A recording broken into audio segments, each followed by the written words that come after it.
Greetings and salutations, Scribblers. I hope everyone has had some great writing days. Today, we're going to be talking about a topic that is near and dear to my heart, and it's the discipline to write. This topic was suggested to me by a writing friend, and I was like, oh my gosh, why did I never think of this? This is something I care so much about. But I think I didn't really consider it because it's something that has never been a struggle for me. Writing and seeing a project through to completion and then going back to rewrite and revise is something that I've just always done. So I want to take a little look at this and do a deep dive into examine what writing discipline looks like and some ways that you can work to develop yours if it's something that you do struggle with. So let's start with the obvious, right? Writing a book is a monumental task. The number floating out there in the interwebs for people who start a book but never finish writing it is 97%. That is huge. That's really high. 97. Just let that number settle for a minute, right? There are a lot of factors, obviously, that go into writing a book. It's not just how many words can you put on a page. You really have to take in so many other things, right? So beyond that, especially you have the author's circumstances, and that has to be taken into account as to whether someone even has the ability to finish a book. Do they have a really demanding occupation? Are they raising kids, taking care of other family members? Do they have the tools and the space that they need to write? Do you have the financial security that allows you to delve into made-up worlds and explore them? Do you encounter health issues? Personal circumstances have a huge, huge, huge impact on someone's ability to write and finish a novel. So really, when you look at that 97%, how many people maybe would be able to finish a novel if they weren't somehow blindsided by one of those other things, if that didn't interfere with their creativity? And of course, there are stories out there of single parents who write between taking their kids to practice, or they wake up really early or stay up really late, or you write through your health problems, and those things are all possible. But not everyone has the discipline to do that, because then you need all sorts of extra discipline if those are any part of your circumstances, right? Because you don't have the ideal conditions to just sit down, be creative, and produce a work of fiction. So another aspect to think about is writing for most authors is not going to suddenly make them independently wealthy. It's something that we really have to devote ourselves to, while fully acknowledging that we may never have a financial return for the hours and the work that we put in. And this is why when we have those casual conversations with acquaintances or family members, and they're like, oh, I should just write a kid's book and then I could retire, we have that deep internal sigh and we're like, oh my gosh, please, can I find another conversation to be in? Because you have no idea how the publishing industry actually works, or the incredibly low figures that most authors make when they sell a book, right? So much like professional sports, you have those outliers who are making millions and billions of dollars for their contracted years. You have the same thing with authors. You have those authors who get these great, huge deals for their works. And then you have the rest of us, which are getting very low figures for our deals that don't even cover basic expenses, right? So all of those things have to be taken into account.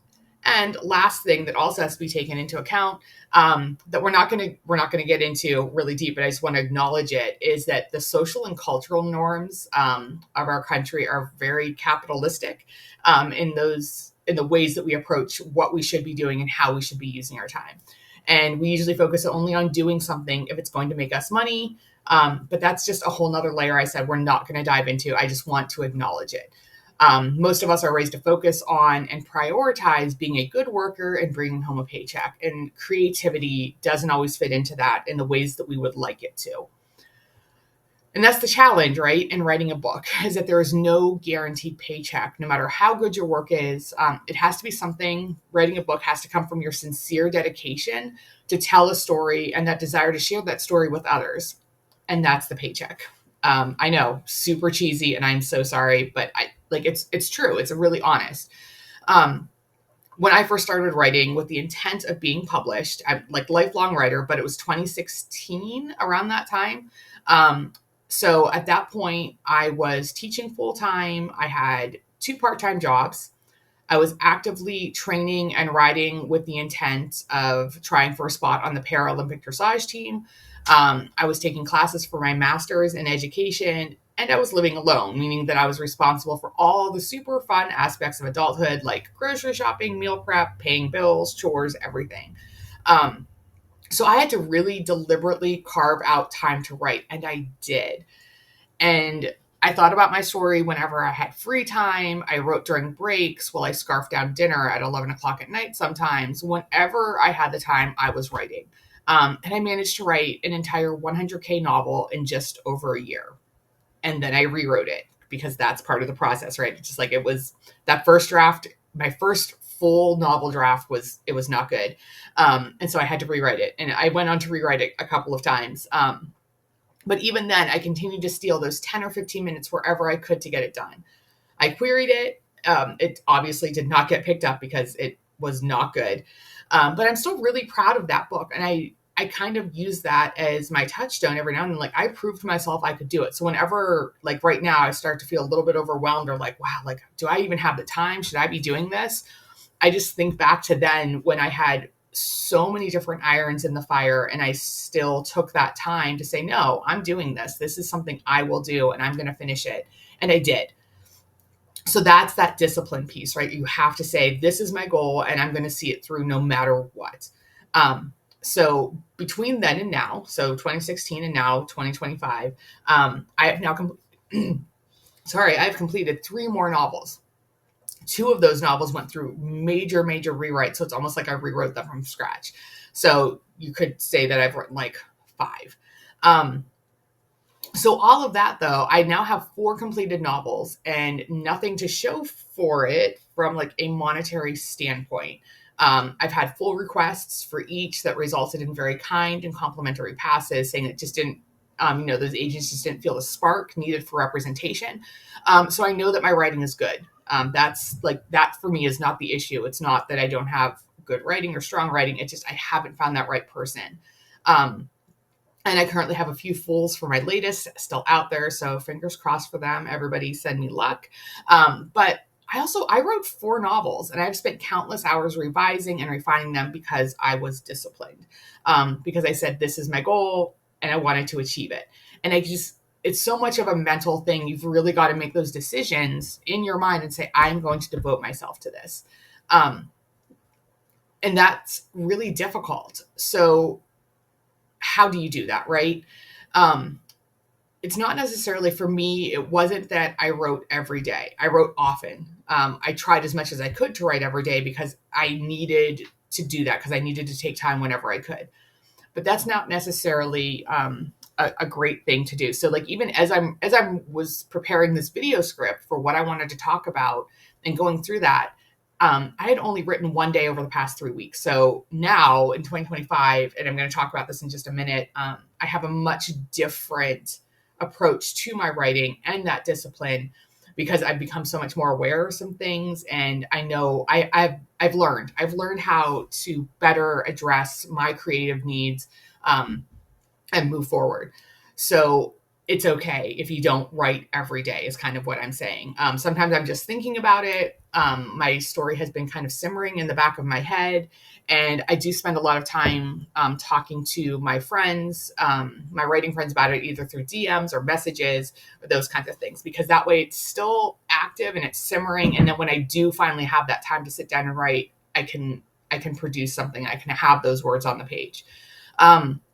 So like I was saying, right now we're in 2025. I am still teaching full time, but I no longer have the outside part-time jobs. The Scribblers Den is my part-time job, and overall my boss, me, is pretty good about letting me prioritize my time the way that I want to. So I do still live alone, unless you count my dog and cats, but they don't grocery shop for me or cook or clean. They are freeloaders, and their job is really strictly emotional support and entertainment. I also made the decision to sell my horse about 3 or 4 years ago and step away from riding in competition because I wasn't finding fulfillment and joy through that as much anymore.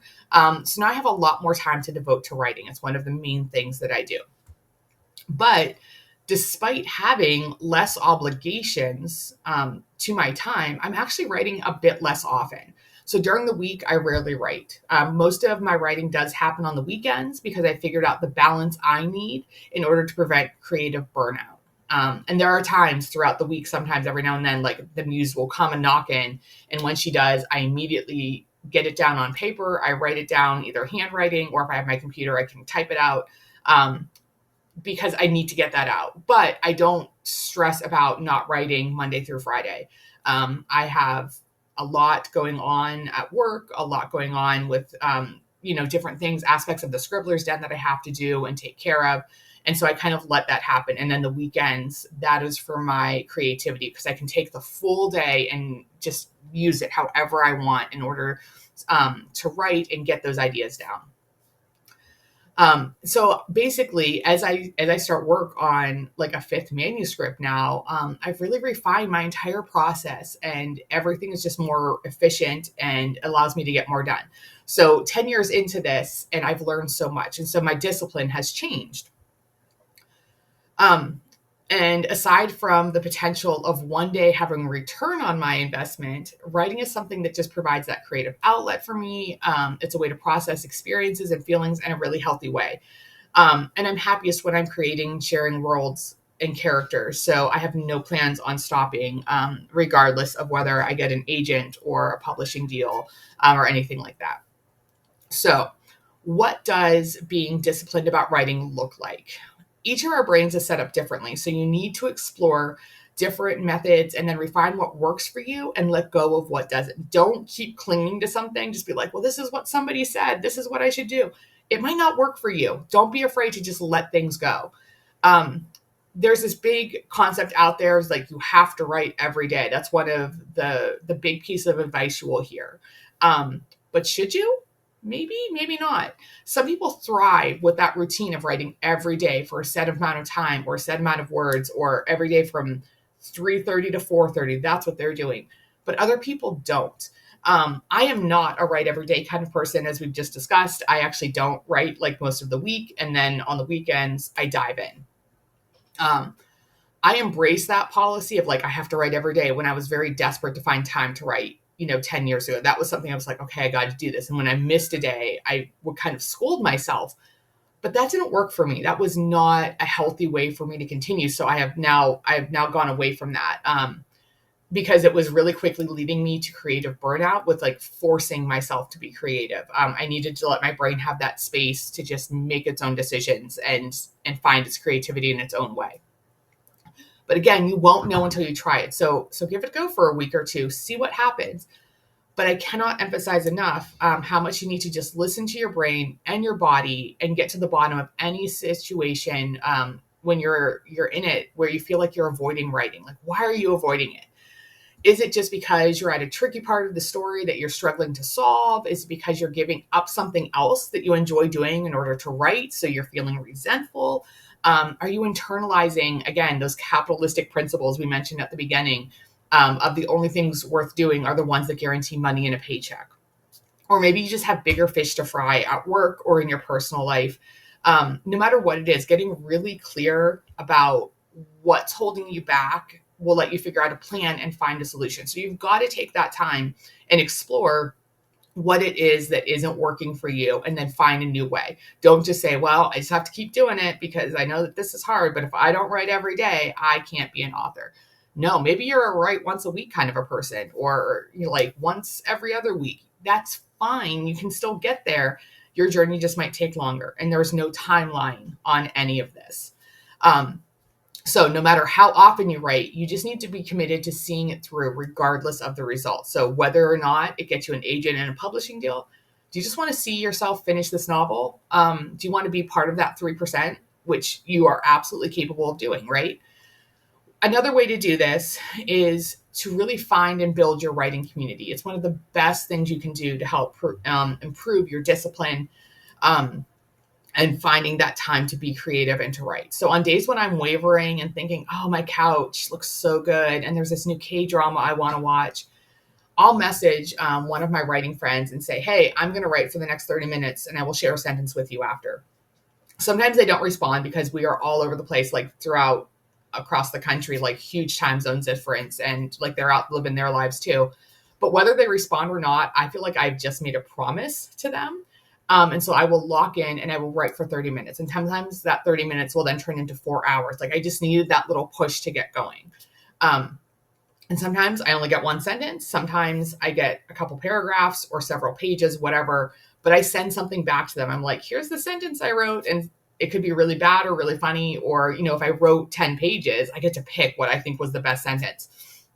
But either way, it's that accountability of having somebody just saying, like, I promised them I was going to write. Like, I've got to do this now. And it's a very low stakes commitment for me. So that's a great way to develop your discipline. There are also been times when I haven't been able to deliver that sentence to them after 30 minutes.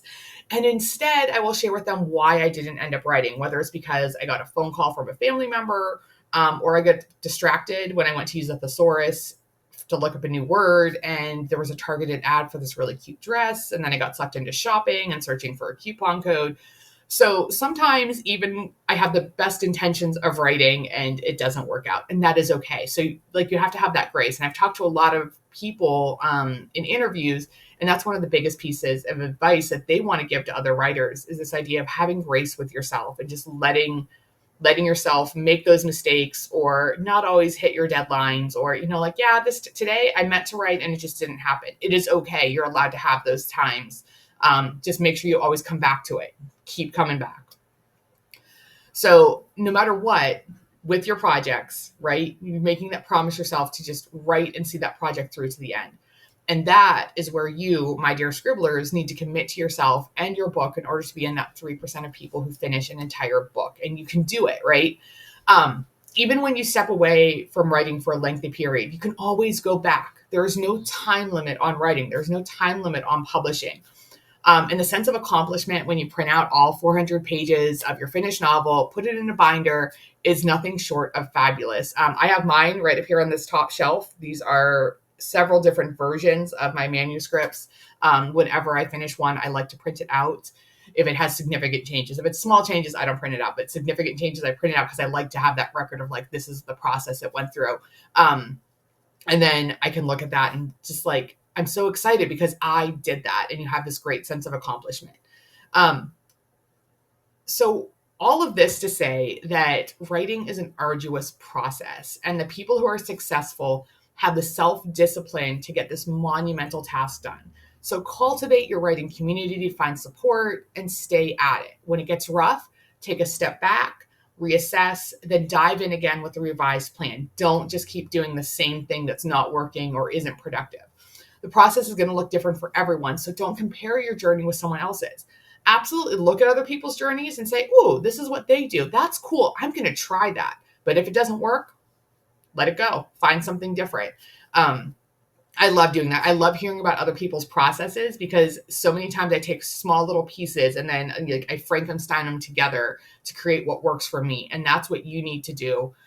There is no one size fits all method for writing or publishing or any of that. So find what works and then go for it.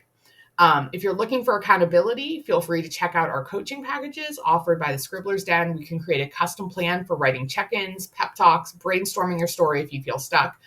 Check out the link down below in the description for more information. And that is it for today. So please be sure to like and subscribe, and we'll see you next time, Scribblers. Happy writing.